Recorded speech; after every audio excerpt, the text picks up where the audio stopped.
फ़इज़ा तुमअन्नतुम फ़अक़ीमुस्सलात इन्नस्सलात कानत अलल मुअमिनीन किताबन मौक़ूता। अस्सलामु अलैकुम वरहमतुल्लाहि वबरकातुहू। अल्हम्दुलिल्लाहि रब्बिल आलमीन वस्सलातु वस्सलामु अला अशरफिल अंबियाइ वल मुरसलीन नबीना मुहम्मद व अला आलिहि व अस्हाबिहि अजमईन व बाद। खुशू का मौजू जो नमाज सीरीज़ के ज़िम्न में शुरू किया गया है, इस सिलसिले का जो दूसरा उन्वान है वो ये है कि खुशू की दो किस्में हैं। खुशू की दो किस्में हैं। एक किस्म को खुशूउल ईमान, ईमान का खुशू कहा जाता है, और दूसरी किस्म को खुशूउन निफाक, मुनाफ़क़त का खुशू कहा जाता है, निफाक का खुशू कहा जाता है। आप सोचेंगे कि ये कैसे हो सकता है कि खुशू हो और वो भी एक ईमानी हो और एक निफाक का हो, मुनाफ़िकाना हो। ज़ाहिर है ये कोई पेचीदा मसला नहीं है, इसलिए कि निफाक जो होता है उसकी हकीकत यही होती है कि वो सामने ईमान ज़ाहिर करने वाला होता है। मुनाफ़क़त कहते हैं सामने ईमान ज़ाहिर करना, और अंदर से उसके ख़िलाफ़ पोशीदा रखना, छुपाना। बहरहाल ये जो उन्वान आपने सुना है कि खुशू की दो किस्में हैं, ईमान और निफाक का खुशू अलग अलग।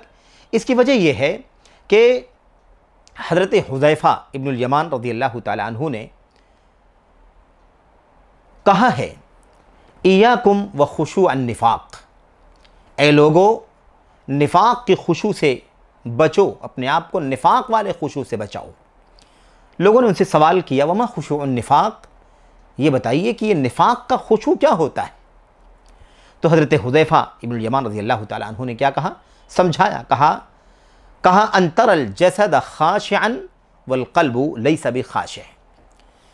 यह है तारीफ़, यह है पहचान निफाक के खुशू की और ईमान के खुशू की। निफाक का, ईमान का खुशू क्या है? ईमान का खुशू ये है कि जिस्म भी अल्लाह के ताबे रहे और दिल भी अल्लाह तबारक व तआला के सामने माइल हो, अल्लाह की तरफ झुका हुआ हो, उससे वाबस्ता हो। जबकि निफाक का खुशू ये है कि जिस्म तो खुशू कर रहा हो, जिस्मानी तौर पर तो खुशू पाया जा रहा हो, लेकिन दिल जो है वो खुशू से आरी हो, खुशू से दूर हो। इसको मुनाफ़क़त का कहा जाता है। ये है निफाक वाला खुशू। ज़ाहिर सी बात है, यही निफाक का माना ही है कि ज़ाहिर में अच्छा रहे, बातिन में जो गंदगी छुपी रहे, बुराई छुपी रहे, शर छुपा रहे। यही यहाँ वही माना पाया जाता है कि एक शख्स अगर ज़ाहिरी तौर पर टाइम से नमाज के लिए हाजिर भी हो जाता है, अल्लाह के सामने खड़ा भी हो जाता है, उसके आज़ा और उसके जवारे उसमें हरकत नहीं होती है, उसमें इल्तिफ़ात और मैलान नहीं पाया जाता है, वो पूरे तौर पर खड़ा रहता है। ज़ाहिर में खड़े होने में कोई पेचीदगी नहीं, जिस्म तो वाकई कंट्रोल में है, जिस्म वाकई काबू में है, लेकिन उसका दिल जो है वो काबू में नहीं है। उसके अंदर खुशू नहीं पाया जाता, उसके अंदर झुकाव, मैलान और पस्ती नहीं पाई जाती है, अल्लाह तबारक व तआला के सामने अबदियत और बंदगी नहीं पाई जाती है। तो ये जो मसला है, इसी को निफाक का खुशू कहा जाता है। तो कहा कि जिस्म जो है, जसद यानी जिस्म जो है वो तो खुशू कर रहा हो, लेकिन दिल जो है उसमें खुशू नाम की कोई चीज़ ना हो। दिल माइल हो, न जाने क्या क्या सोचता हो, न जाने कहाँ कहाँ की सैर करता हो, न जाने कौन कौन सी चीज़ों के फ़ैसले कर लेता हो, न जाने किस किस अपने निजी और अपनी ज़ाती ज़िंदगी की न जाने किन किन चीज़ों के सिलसिले में वो तरतीब और तनसीक कर रहा हो नमाज में खड़े होकर के। बहरहाल यही वजह है कि बसा औकात नमाज हम पढ़ लेते हैं, खड़े रहते हैं, और उसके बाद जब सलाम फेरता है इमाम तो सलाम भी फेर लेते हैं, और नमाज के बाद अगर अपनी नमाज पर हम गौर करें और सोचें कि हमने जो नमाज़ पढ़ी है अभी चंद मिनटों इमाम के साथ खड़े होकर के, इसमें हमने क्या क्या किया है, तो शायद ये ना पता हो कि इमाम ने क्या तिलावत की है, कौन सी सूरत पढ़ी है, पहली रकात में, दूसरी रकात में मैंने सूरह फातिहा पढ़ा या नहीं पढ़ा, मैंने रुकू की दुआ पढ़ी कि नहीं पढ़ी, मैंने तशहुद की दुआएं पढ़ी कि नहीं पढ़ी। हो सकता है आदमी को इसको पता ना हो। तो यही है मसला मेरे भाइयों। इसी को हज़रत हुज़ैफ़ा इब्नुल यमान रज़ियल्लाहु ताला अन्हु जैसी अज़ीम मर्तबत शख्सियत ने, सहाबी रसूल ने समझाया कि यह है निफाक का खुशू।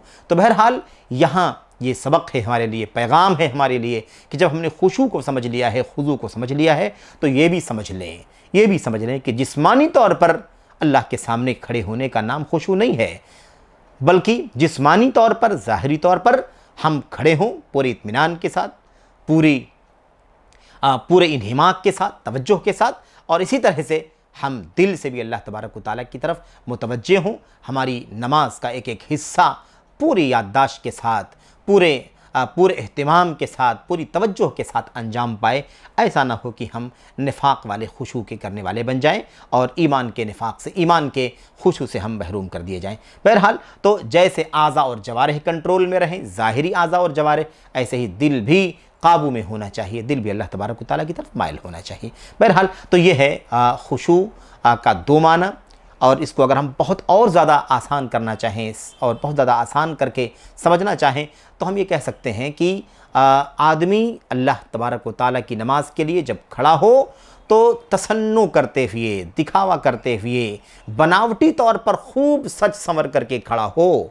ज़ाहिर में कोई ये ना कह सके कि ये नमाज़ पढ़ रहा है या जिस्म को हरकत दे रहा है, नमाज में है या नहीं है, कोई ना कह सके। लेकिन नमाज के अंदर हमारा दिल कितना लगा हुआ है, हमारा ज़मीर कितना आमादा है, हमारी तवज्जो कितनी है अल्लाह तबारक व तआला के साथ, क्या वाकई हम सरगोशी कर रहे हैं, क्या वाकई अल्लाह से मुनाजात हम कर रहे हैं, ये बहुत बड़ा सवाल हो। तो मेरे भाइयों, इस तरह से यही माना है निफाक के खुशू का। अल्लाह से दुआ है कि अल्लाह तबारक व तआला हमें ईमानी खुशू की तौफ़ीक़ अता फ़रमाए। हमें अल्लाह तबारक व तआला निफाक से, निफाक अमली से, अक़दी से और मुनाफ़िक़ाना खुशू से, खुज़ू से बचने की तौफ़ीक़ अता फ़रमाए। आमीन या रब्बल आलमीन। अस्सलामु अलैकुम व रहमतुल्लाहि व बरकातुहू।